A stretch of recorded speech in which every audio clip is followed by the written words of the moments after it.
এই আমার 23 বছর বয়স হতে চললো, আজ পর্যন্ত কোনোদিনও মাকে সাজতে দেখিনি, এমনকি শাড়িতে পিন মেরেও কোথাও যেতে দেখিনি। তো আজ বান্ধবীর রিসেপশন আছে, তাই কন্যাযাত্রী যাবে, তাই জোর করে আমি আমার মনের মতন মাকে সাজিয়ে দিয়েছি। তো বাবা মা রেডি হয়ে চলে গিয়েছে কন্যাযাত্রী, আর পরে ফিরে আসার পর শুনলাম যে সাজিয়ে দিয়েছি, সমস্ত মাথার ফুল খুলে বাবার পকেটে ভরে দিয়েছে।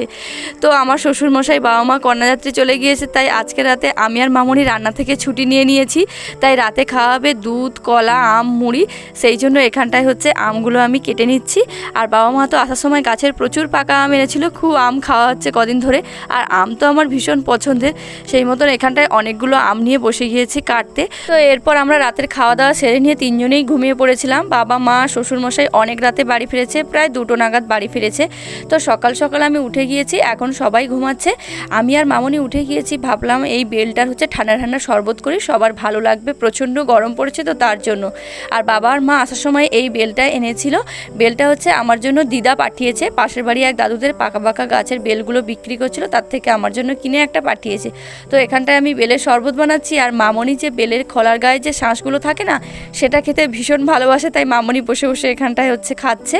তারপর আমি শরবত বানিয়ে নিয়ে আমি, মামনি আর তোমাদের দাদাভাই খেয়ে নিয়েছি। আর এখানটায় মা, বাবা আর আমার শ্বশুরমশাইয়ের জন্য ঢাকা দিয়ে রেখে দিয়েছি।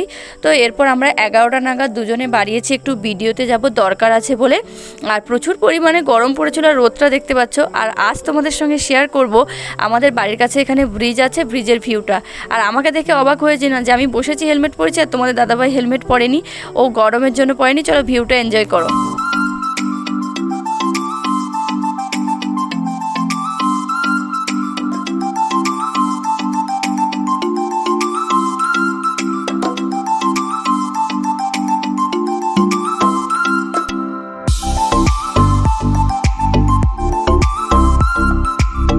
তো আজকের ভিডিওটা তোমাদের কেমন লাগলো কমেন্টে জানাতে কিন্তু ভুলো না। যদি ভিডিওটি ভালো লেগে থাকে তাহলে চ্যানেলটি সাবস্ক্রাইব করে পাশে থেকেও। দেখা হচ্ছে নেক্সট ভিডিওতে। Thanks for watching.